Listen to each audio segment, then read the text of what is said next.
Jika suatu malam ada seorang anak kecil mengetuk pintumu dan meminta izin untuk masuk, jangan dibuka. Karena begitu kamu buka pintunya dan menjawab iya, bukan pintu saja yang terbuka. Tidak semua makhluk jahat datang dengan kekerasan. Sebagian datang dengan sopan, tidak mengancam, tidak merusak, dan tidak berteriak.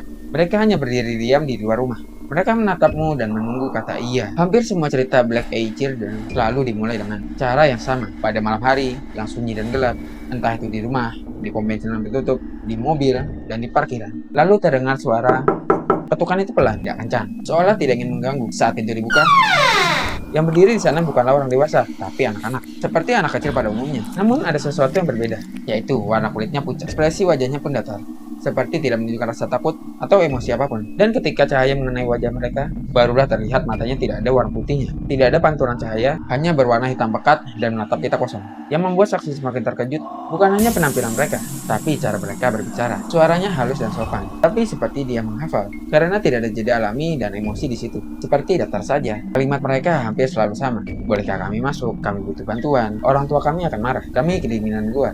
Kalimat sederhana yang masuk akal untuk orang dewasa dan terdengar manusiawi. Tapi entah mengapa, nalurimu berkata dengan aneh. Semua saksi mengatakan satu hal yang sama, yaitu takut. Bukan takut biasa karena ancaman, melainkan rasa takut dari dalam. Seperti tubuhmu mengenali ada bahaya sebelum otakmu berpikir. Beberapa saksi mengatakan aku ingin menolongnya, tapi kakinya tidak bisa bergerak. Sesuatu dalam dirinya berkata, jangan biarkan mereka masuk. Seperti itu yang mereka rasakan. Kisah paling terkenal pada tahun 96 di Texas. Seorang pria bernama Brian Battle sedang duduk di dalam mobilnya pada saat itu. Tiba-tiba ada dua anak laki-laki yang tiba-tiba mengetuk kaca mobilnya. Mereka meminta tumpangan dengan suara sopan dan lembut. Dan tanpa senyum, Brian hampir saja membuka pintu mobilnya. Tapi sebelum membuka pintu mobilnya, Brian pun sadar. Mata mereka hitam semua dan pandangannya pun kosong.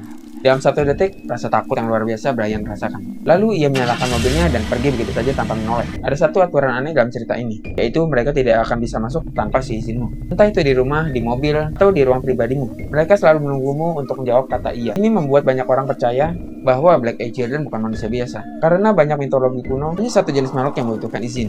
Dalam cerita Black Eyed Children, ada satu orang yang mengizinkannya mereka masuk. Dan setelah itu, penyakit misterius menimpanya, berupa mimisan tanpa sebab, mimpi buruk yang berulang, perasaan yang selalu diawasi, dan perubahan pribadi secara drastis. Yang paling mengerikannya lagi, mereka enggan menceritakan apapun yang terjadi. Seolah ada bagian ingatan yang tidak boleh diucapkan. Teori tentang Black Eyed Children beragam. Ada yang mengatakan makhluk iblis, vampir, alien, dan entitas antar dimensi. Black Eyed Children tidak mengejar, tidak memaksa, tidak mengancam.